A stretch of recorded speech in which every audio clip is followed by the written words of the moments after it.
5 மாநில சட்டப்பேரவை தேர்தலுக்கான அட்டவணையை இந்திய தேர்தல் ஆணையம் இன்று மாலை வெளியிட்டிருக்கிறது. தமிழ்நாடு சட்டப்பேரவை தேர்தல் ஏப்ரல் மாதம் 23ஆம் தேதியும், வாக்கு எண்ணிக்கை என்பது மே மாதம் 4ஆம் தேதி நடைபெற இருக்கிறது. இந்த தேர்தல் நேர்மையாகவும் ஜனநாயகபூர்வமாகவும் நடைபெற வேண்டும். அதற்குரிய நடவடிக்கைகளை இந்திய தேர்தல் ஆணையம் மேற்கொள்ள வேண்டும் என்று மார்க்சிஸ்ட் கம்யூனிஸ்ட் கட்சியின் சார்பில் வற்புறுத்தி கேட்டுக்கொள்ள விரும்புகிறேன். இன்றைய தினம் திருவண்ணாமலை மாவட்ட மார்க்சிஸ்ட் கம்யூனிஸ்ட் கட்சியின் சார்பில் மார்க்சிஸ்ட் கம்யூனிஸ்ட் கட்சியினுடைய வேட்பாளர்களுடைய வெற்றிக்காக பொதுமக்களிடமிருந்து வசூலித்த நிதியை வழங்குகிற நிதியளிப்பு கூட்டம் என்பது இன்றைய தினம் நடைபெற்றது. தொடர்ந்து இத்தகைய நிதியளிப்பு கூட்டங்கள் தமிழ்நாட்டில் பல்வேறு மாவட்டங்களில் நடைபெற்றுக் கொண்டிருக்கிறது.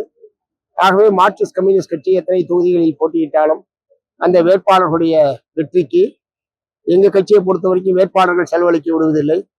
மார்க்சிஸ்ட் கம்யூனிஸ்ட் கட்சி தான் அந்த தேர்தல் செலவு மொத்தத்தையும் செய்வது என்பதை நீண்ட காலமாக நாங்கள் வழக்கத்தில், இங்கே மட்டுமல்ல இந்திய நாடு முழுவதுமே அதை வழக்கத்தில் வைத்திருக்கிறோம். அதனாலதான் அவங்க வெற்றி பெற்றதற்கு பிறகு பெறக்கூடிய சம்பளத்தை பூரா கட்சி நாங்கள் வாங்கிக்கிறோம். கட்சி செலவழித்து எம்எல்ஏ எம்பியை உருவாக்குது. அதனால திரும்பி அதன் மூலமாக வரக்கூடிய பலன்கள் முழுவதும் கட்சிக்கு சொந்தம் என்கிற ஒரு அணுகுமுறையை நாடு முழுவதுமே நீண்ட காலமாக மார்க்சிஸ்ட் கம்யூனிஸ்ட் கட்சி கடைபிடித்து வருகிறது. அதன் அடிப்படையில் தான் இன்றைக்கு தமிழ்நாடு முழுவதும் தேர்தல் நிலையளிப்பு கூட்டங்கள் என்பது நடைபெற்று வருகிறது என்பதை தெரிவித்துக் கொள்கிறேன். தாவேகா தலைவர் விஜயினுடைய அரசியல் நிலைப்பாடு எப்படி இருக்கு?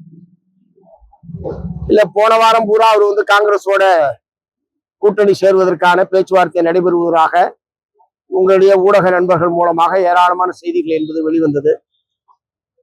அதன் அடிப்படையில் அவர் பல்வேறு உயர்மட்ட காங்கிரஸ் தலைவர்களை எல்லாம் சந்தித்தார் என்றெல்லாம் கூட செய்திகள் வெளிவந்தது. ஆகவே காங்கிரஸ் தாவேகா கூட்டணி ஆகும் என்ற முறையிலும் கூட பேசப்பட்டது. திடீர்னு பார்த்தா இந்த வாரம் அவர் பிஜேபி அதிமுகவோடு பேசிக் கொண்டிருக்கிறார், குறிப்பாக பிஜேபியுடைய அகில இந்திய தலைவர்கள் அவரோடு பேசிக் கொண்டிருக்கிறார்கள் என்கிற செய்தி என்பது கடந்த 4 நாட்களாக வந்து கொண்டிருக்கிறது. ஆகவே இது ஒரு அரசியல் ஸ்திரமற்ற நிலைமையில் அவர் எந்த பக்கம் செல்வது என்பதை புரியாமல் ஒரு குழப்ப நிலையில் விஜய் அவர்கள் இருக்கிறார் என்பதைத்தான் இது வெளிப்படுத்துகிறது. அதே நேரத்தில் பிஜேபியை பொறுத்தவரை தன்னுடைய அரசியல் சுயலாபத்திற்காக பல்வேறு கட்சிகளை விழுங்குவது என்பதை வாடிக்கையாக வைத்திருக்கிறது. இந்திய நாட்டில் பல கட்சிகளை அதை போல் அது விழுங்கி இல்லாமல் செய்திருக்கிற நடவடிக்கை என்பது இந்தியாவில் பல மாநிலங்களில் நடைபெற்றிருக்கிறது.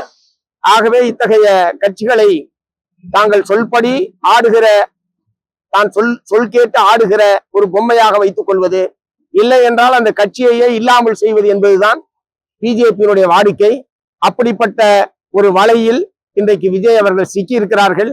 வலையில் சிக்கி அவர்கள் வாயில் விழப்போகிறாரா, வலையிலிருந்து தப்பித்து வெளியே வரப்போகிறாரா என்பது அடுத்த ஒரு சில நாட்களில் தெரியும்.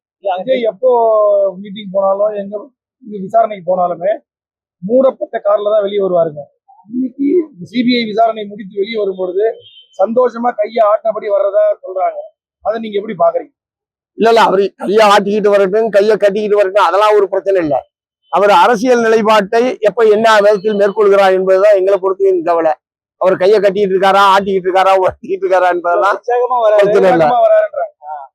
இல்ல, அது உள்ள என்ன நடந்துன்னு தெரியாது. நம்ம அதை வச்சுக்கிட்டு ஒரு யூகத்தின் அடிப்படையில் இப்படி இருக்கலாம் அப்படி இருக்கலாம் என்ற முறையில நாங்க சொல்வதற்கு தயாராக இல்லை.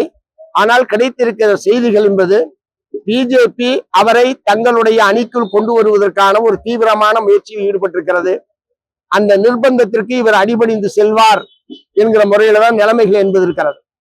இல்லை என்றால் வேறு விதமான நிர்பந்தத்தை திரு விஜய் அவர்களுக்கு அவர்கள் கொடுப்பார்கள். அதை எதிர்த்து நிற்கக்கூடிய அளவுக்கான தைரியமிக்க தலைவராக விஜய் அவர்கள் இப்போது இல்லை என்பதுதான் இருக்கிற நிலைமை. எப்படினாலும் அடுத்த ஒரு வார காலத்திற்குள் நிலைமைகள் தெளிவாகும். பாஜக கூட்டணியில விஜய் சேர்ற பட்சத்துல திமுக பின்னாடி ஏற்படுறதுக்கு வாய்ப்பு இருக்கா? திமுக கூட்டணி ஆக்சுவலா அது சாதகமாக தான் ஆகும்னு நினைக்கிறேன். ஏன்னா இப்ப பிஜேபியோட இவர் போய் சேர்ந்துட்டாருன்னா இப்ப சிறுபான்மை மக்களுடைய ஆதரவு அவருக்கு இருப்பதாக பல்வேறு தரப்பில் இருந்து செய்திகள் என்பது இருக்கிறது. இப்ப விஜய் பிஜேபியோட சேர்ந்தா சிறுபான்மை மக்களுடைய ஆதரவு முழுமையாக அவருக்கு இருக்காது. அது நிச்சயமாக திமுக தலைமையிலான மதச்சார்பற்ற முற்போக்கு கூட்டணிக்குத்தான் சாதகமாக இருக்கும். ஆகவே மேலும் அதிகமான இடங்களில் அதிகமான வாக்கு வித்தியாசத்தில் திராவிட முன்னேற்ற கழகத்தின் தலைமையிலான அணி என்பது வெற்றி பெறும்.